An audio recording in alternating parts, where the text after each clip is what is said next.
My name is Grace, and for 22 years, I was married to William Harwood. To the world, I was Grace Harwood.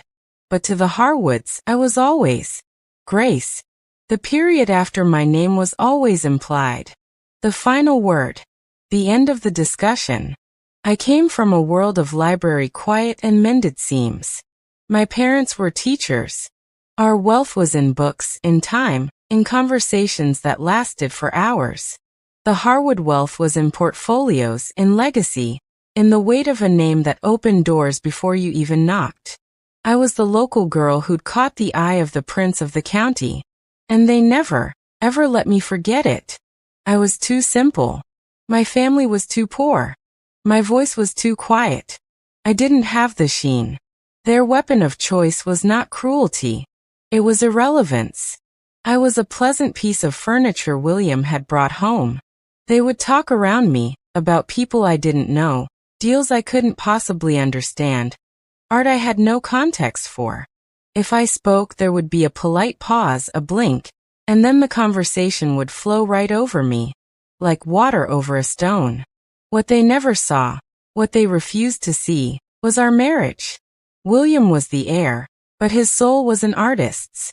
He loved ideas, not balance sheets. This cottage was our secret, our sanctuary. Here I wasn't too simple. I was the one who understood the metaphor in the poem he was reading. I was the one who could bind a torn book back to life with my hands. Here we were architects, not of empires, but of a life. And we were architects in another way. While Richard, his brother, was being groomed to take the public helm of Harwood Industries, and his sister, Victoria, was mastering the social battlefield, William was quietly, patiently, doing something else.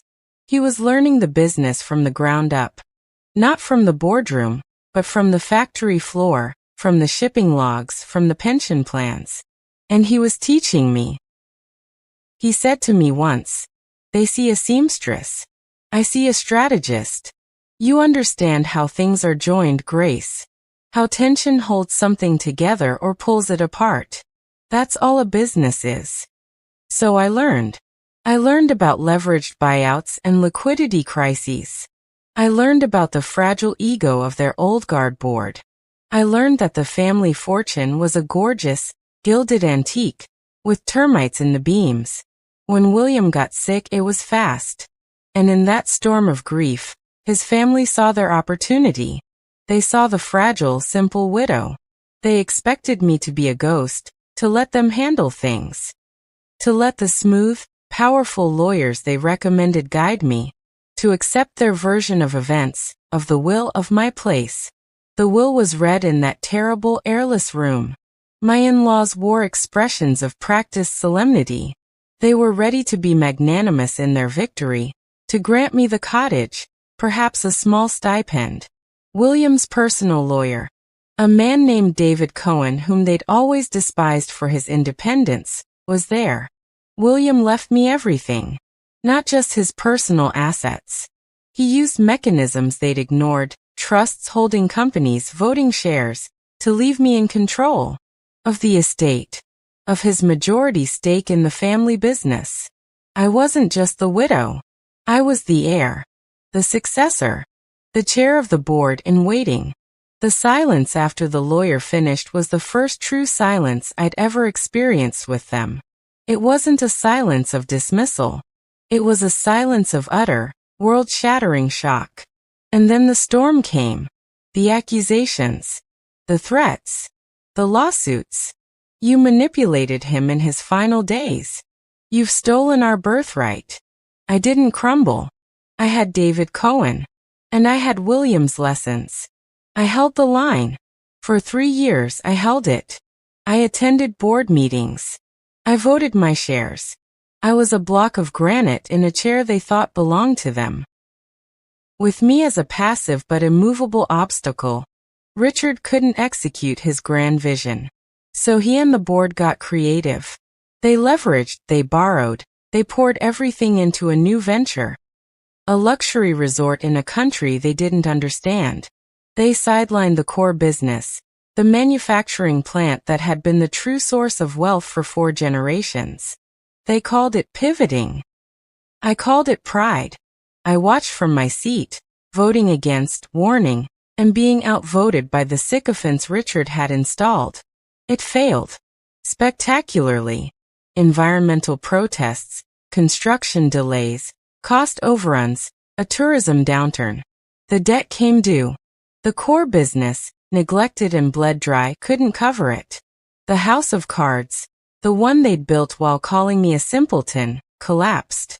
They were bankrupt. Not just the company, but personally. Their guarantees, their loans, their glorious name was now a synonym for failure. They stood on my porch. Not at the grand estate entrance. That was being repossessed. Here. At the cottage door. Eleanor's Chanel suit was rumpled. Richard couldn't meet my eye. They asked to come in. I poured the tea. The same Darjeeling they'd once told me was common. I remembered everything. The Christmas I'd spent alone because they'd forgotten to include me in the invitation. The time Eleanor had corrected my pronunciation of Chardonnay in front of 30 guests. The way Richard would pat my head and say, "Don't you worry your pretty little head about the merger, Grace." I felt it all rise up in my throat. The decades of swallowed words, of digested bitterness. I could have poured that tea over her perfectly coiffed, now gray hair. I could have listed every sin. But William taught me about leverage. True leverage isn't screaming. It's silence. It's the ability to wait. You need $10 million by the end of the month to avoid total ruin.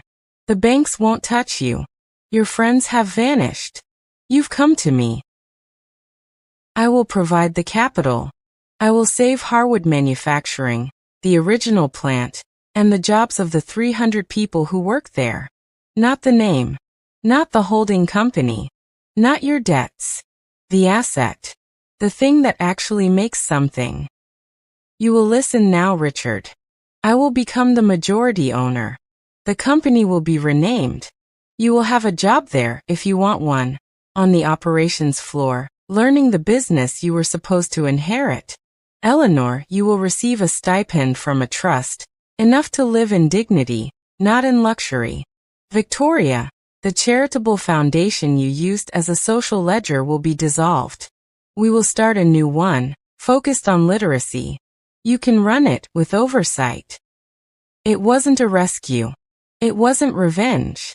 It was a restoration of the only part of William's legacy that mattered. The thing that built, that provided, that lasted. I wasn't saving them.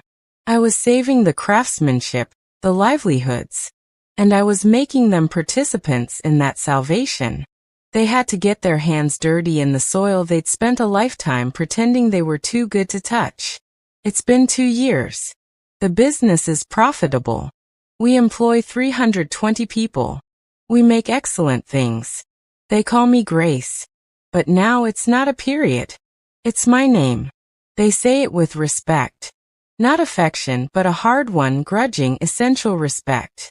They look me in the eye. They thought respect was inherited, like silver or stock. They were wrong. Respect is a structure you build, day by day, with integrity as your mortar and action as your brick. William didn't leave me a fortune. He left me the tools. And he left them the consequences of their own choices. In the end, I didn't have to fight my way into their family. They had to earn their way into mine. A final lesson from the simple girl, the quiet wife, the outsider who was always paying attention. Never mistake kindness for weakness. And never, ever underestimate the woman who knows how things are joined together. She just might own the whole structure. Respect isn't given. It's built. Thanks for listening.